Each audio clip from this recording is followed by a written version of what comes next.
You may have heard of Devon, the first AI software engineer, and Microsoft's GitHub Copilot, but there's a new cool kid on the block, IBM's watsonx Code Assistant.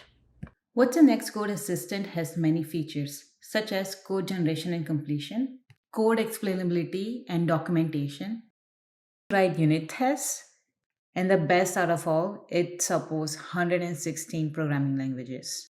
As AI engineers, we sometimes worry that AI is going to get so much better than us. So please watch this video so we can have a backup career option as YouTubers.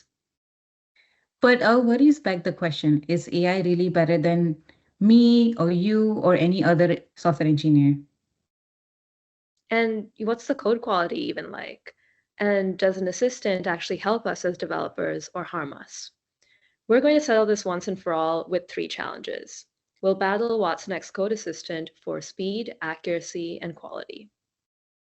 Okay, so now let's take a look at this Leetcode problem called toSum, where we have given an array of integers called nums and an integer called target. Now we have to return the indices of the two numbers that sum up to target. Simple enough. Now, as a user, I'm going to think about this solution in a brute force manner. So let me just start by writing a solution that first came to my mind is for loops. And if they match, return those indices. So I'm using two for loops, which means this is not optimized solution. This is big O of n squared.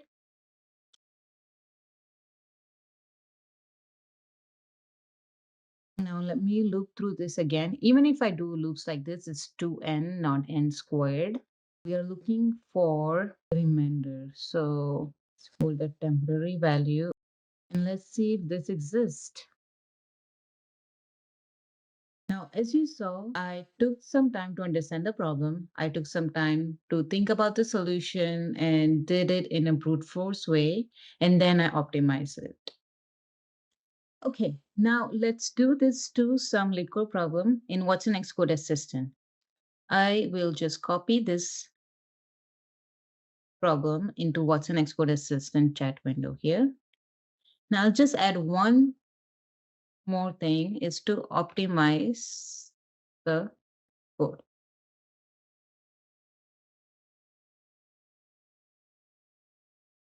As you see, it just took a few seconds to get the output. Let's test this out.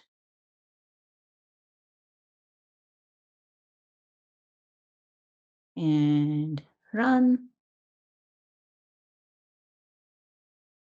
And as you see, it passed all the test cases. And go ahead, let's submit this.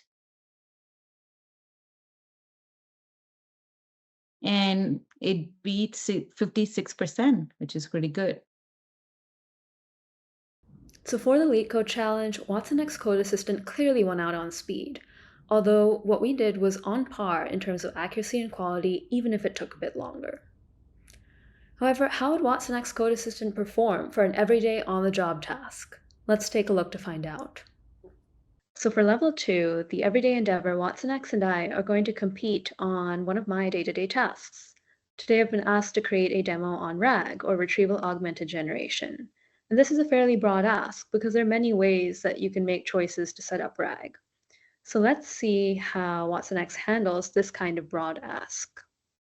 Now, once again, I have a very clear idea of what libraries and techniques I would use, but let's take a look to see what would happen if we tried to run the code that's provided as an example over here. In my case, I have Python 3, so I'm just going to fix that for the sake of watsonx here. And it looks like that's not actually a package that we can pip install. So that's already an error when it comes to accuracy here, even though we got a really quick response. And then, of course, if we tried to run the next part of this wouldn't actually work.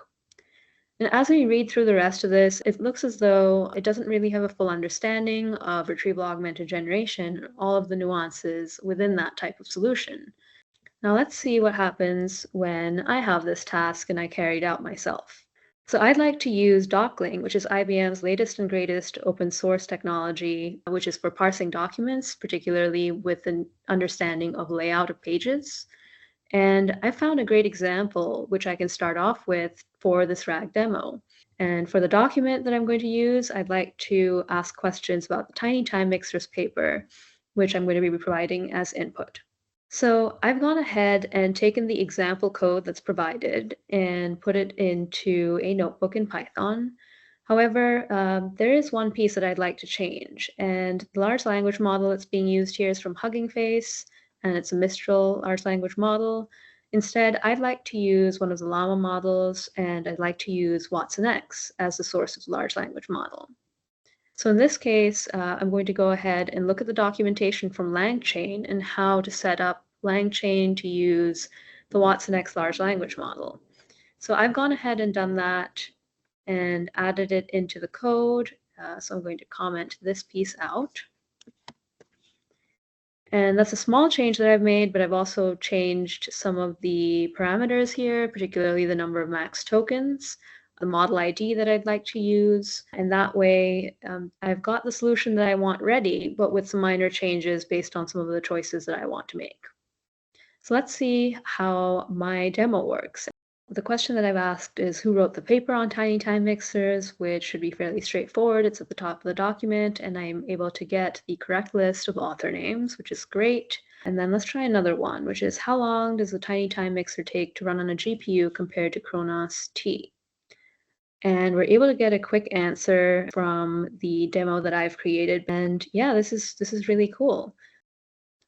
So when it comes to the everyday endeavor, even though watsonx came back with a really quick answer, and it took us about half an hour to put together all the pieces that we wanted to from the example, unfortunately, watsonx was not able to have accurate and good quality code in this situation, whereas we actually were able to have functioning code that did exactly what we wanted it to with the components of the solution that we desired.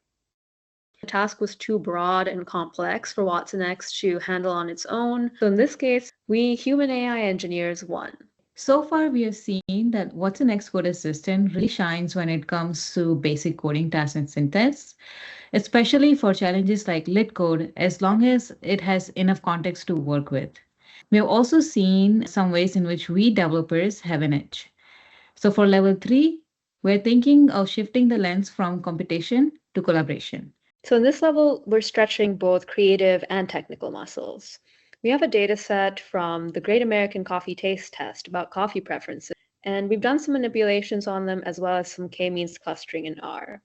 I think we have a pretty clear idea of the type of visualization that we want here in terms of creative choices, but because we're somewhat new to our visualization, I don't think we necessarily know all of the right syntax. It would be great to see where watsonx can help us out. What if we just ask what's an Xcode assistant to come up with something by itself? So, Sonali, let's give it information on the dataset columns, what they mean, and ask how to visualize the clusters in R. Okay, yeah, that makes sense. We've got the data set name, the columns, as well as just the general question of how do we visualize this. All right, let's try that out and see what watsonx comes back with for us. I'd be curious to see if it's anything like what we're imagining. I mean, this looks like it's a decent start. It at least has the right y and x axis, but it is Mhm. losing a lot of the nuance that we were thinking of including in the visualization. So maybe let's see what happens if we facet by cluster and then color by roast level instead. That way we can have, I guess, 3 different panels for each of our 3 clusters instead. All right, let's try this out. And then I think we want to color by the roast level instead. So I'm just going to change this here. What do you think? It looks pretty wonky. It could be that we had to convert some categories to numbers. For example, like a roast level, there are light, medium, and dark. So we numbered them 1, 2, 3, and it makes the points overlap. To make the visual better at handling this, let's add some jitters. All right, I think that makes sense. Okay, so it looks like we just need to change geom point to geom jitter. Let's take a closer look. So this is quite a bit better than where we started, but I think there's still a lot of creative choices that we have left to make when it comes to color and the Mhm. overall theme of this, making it a little bit more relevant to coffee. So I'm just going to ask, how do I change the colors for the roast level? And it looks like to do that, all we need to do is pick our colors and add in this scale color manual function. I'm just going to go ahead and change this, and there we go. Oh, that looks much better for a coffee theme.